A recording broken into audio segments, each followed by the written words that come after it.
Ada hal menarik yang sering kita sadari secara intuitif, tetapi jarang kita pikirkan secara sadar.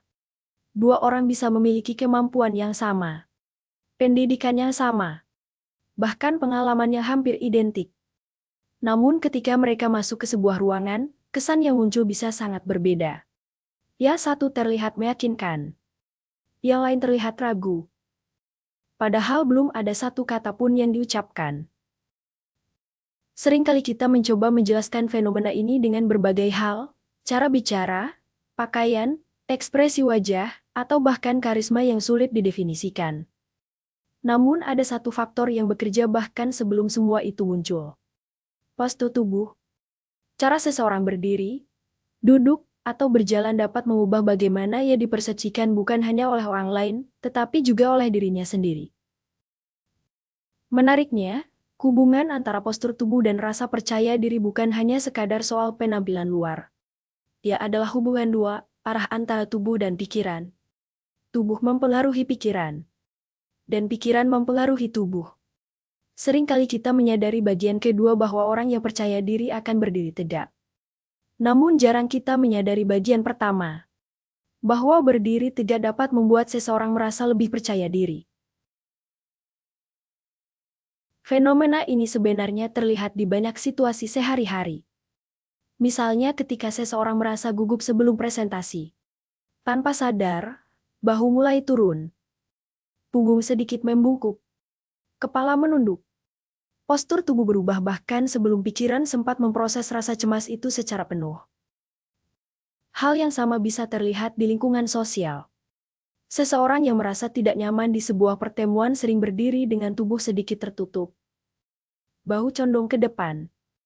Lengan menyilang atau tangan masuk ke saku. Tubuh seakan mencoba mengecilkan diri. Seolah berkata, jangan terlalu diperhatikan. Sebaliknya, orang yang merasa nyaman dalam situasi yang sama biasanya berdiri dengan postur yang lebih terbuka. Bahunya rileks. Dada terbuka. Kepala sejajar dengan pandangan. Gerakan tubuhnya juga cenderung lebih stabil. Tidak ada kesan tergesa-gesa atau mencoba menghilang dari ruang. Menariknya, perubahan postur ini sering terjadi bahkan tanpa kesadaran. Kita jarang berpikir, sekarang saya harus membungkuk karena saya tidak percaya diri.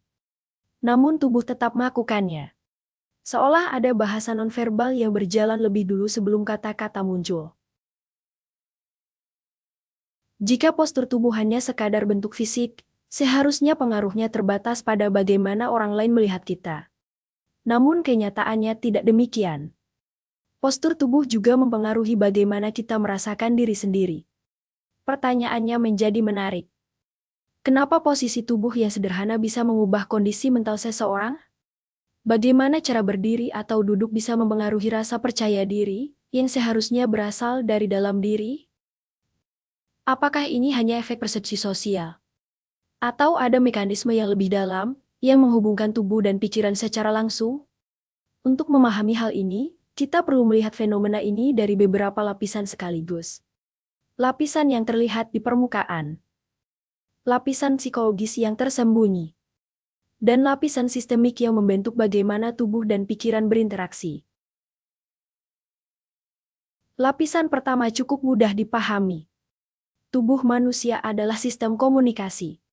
Bahkan sebelum kata-kata digunakan, tubuh sudah menyampaikan berbagai sinyal.